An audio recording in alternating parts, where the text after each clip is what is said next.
Russian gas no longer flowing to EU members through Ukraine. President Zelensky will years of gas supplies from Russia to Europe sent via Ukraine have come to an end, marking an end of an era in the European Union. The desperately needed gas supply to Europe from Russia has finally come to an end. This is a big blow to the European Union, who have to survive the winter months and begin 2025 without cheap gas from Russia.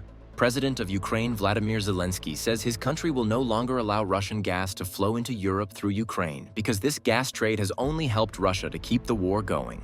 Now millions of Europeans will be faced with gas shortages or paying as much as 400% more for gas. The Prime Minister of Slovakia says, "When two elephants fight, it is the grass that suffers."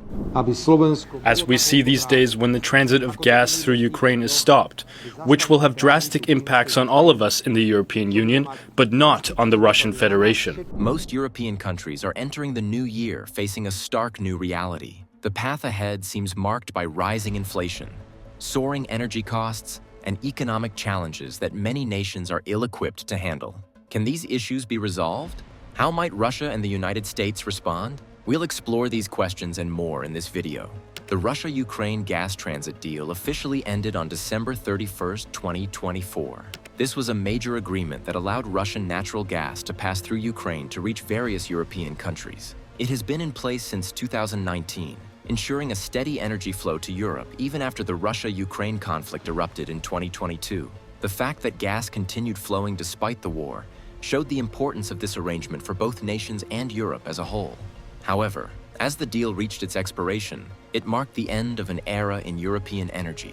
Ukrainian President Volodymyr Zelensky, in his New Year's address, framed the ending of Russian gas transit through Ukraine as a symbolic and strategic defeat for Moscow. He pointed out that under Russian President Vladimir Putin, the amount of gas transported to Europe through Ukraine had dropped from 14 billion cubic meters per year to zero. Zelensky also criticized certain European politicians who had historically supported deals with Russia instead of advocating for more transparent and independent energy policies. This statement proves the deep interconnection between energy and politics in Europe. The pipeline running through Ukraine wasn't just a piece of infrastructure, it was an economic lifeline. Ukraine earned roughly $1 billion per year in transit fees from the deal, making it a vital source of income for a country grappling with war and financial challenges. For Russia, the pipeline was even more significant. Gazprom, the state-owned energy company, earned around $6 to $6.5 billion annually by selling gas transported through Ukraine. These earnings were crucial for Russia's economy, which relies heavily on energy exports. Beyond the financial benefits for the two countries, the pipeline was also indispensable for many European nations. Countries such as Austria, Slovakia, Hungary, and Moldova depended heavily on the gas flowing through Ukraine to meet their energy needs. For instance, Slovakia's Prime Minister, Robert Fico, expressed concerns about the consequences of halting the gas flow, emphasizing that it could hurt the European Union's energy stability. As the deal ended, European countries were forced to rethink their energy strategies. The pipeline's closure doesn't just impact energy, it also signals broader changes in Europe's geopolitical landscape. For years, Russia used its energy exports as a tool of influence, but the end of the transit deal reflects a shift in Europe's willingness to tolerate such dependencies. This shift is part of a larger effort to isolate Russia economically based on sanctions from the United States and the EU. At the same time, this transition is reshaping global energy markets. Europe's pivot to LNG has increased competition for these supplies, potentially driving up costs for other regions that also rely on LNG imports. The way Europe is adapting to the changing demands of Russian gas is different from country to country. So how have they fared so far? Western Europe has more advantages in terms of options for energy when compared to Eastern Europe. This region has been able to create diverse energy sources and build the strong infrastructure needed to move away from Russian gas. Eastern Europe, however, found it harder to break free, as it relied heavily on this supply. By the end of 2023, the percentage of Europe's gas supplied by Russia had dropped by 46%. This wasn't merely due to market forces. It was a deliberate effort by European nations to reduce their reliance on Russian energy after political tensions escalated. Western European countries had seen this coming and prepared well. They invested in infrastructure to import liquefied natural gas, LNG, which is natural gas cooled into liquid form for easy shipping. Terminals to handle LNG shipments were built along coastlines, allowing countries to import gas from places like the United States and Qatar. Switching to LNG brought higher costs. While it provides a vital alternative to Russian gas, LNG is more expensive. First, the gas must be cooled into a liquid, then transported across oceans in special tankers, and finally regasified at its destination. All these steps add to the price. By 2025, European gas prices reached $50 per megawatt-hour, reflecting these extra costs. Russian natural gas has traditionally been transported through an extensive network of pipelines that are already in place. These pipelines carry gas directly from production sites in Russia to consumers in Europe with minimal handling. This straightforward process made Russian gas relatively cheap, costing around $3 to $6 per million British thermal units, MMBtu, in previous years. In contrast, gas from the United States arrives in the form of liquefied natural gas, LNG, which involves a much more complex process. First, the gas must be cooled to an extremely low temperature, minus 162 degrees Celsius or minus 260 degrees Fahrenheit, to convert it into a liquid. In this state, its volume is reduced by approximately 600 times, making transportation much easier. This step alone consumes a significant amount of energy, around 10 to 15% of the gas being processed. Once liquefied, the gas is transported across the Atlantic Ocean in specialized tankers, which adds shipping costs. When the LNG reaches Europe, it has to be turned back into gas at import terminals before it can be sent to customers. Each of these steps adds expenses, making US LNG considerably more expensive. On average, it costs between $12 and $20 per MMBtu to deliver US LNG to Europe. And during high-demand periods, prices have soared to over $30 per MMBtu, as seen during the 2022 energy crisis. By the end of 2023, Western Europe had added over 53 billion cubic meters of new LNG import capacity. This helped ensure a steady energy supply even after Russian gas stopped flowing.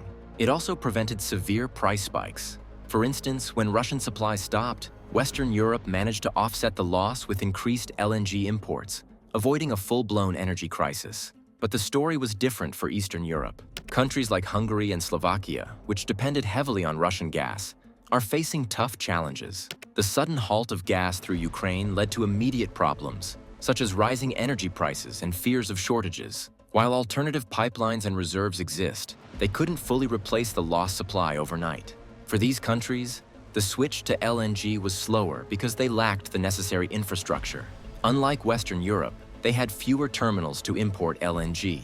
Building such facilities takes time and money, leaving these nations more vulnerable to disruptions. The shift wasn't just logistical, but also financial. Finally, there is what some call an energy security premium. By shifting away from Russian gas, Europe reduced its geopolitical risks, as it no longer depended on a single, potentially volatile supplier.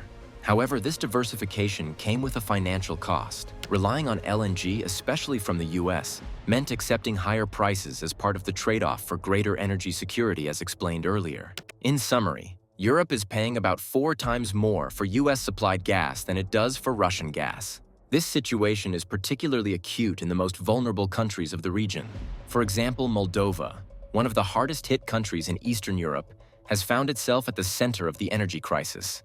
On January 1, 2025, Moldova declared a state of emergency following Russia's end of natural gas supplies, citing an alleged unpaid debt of $709 million.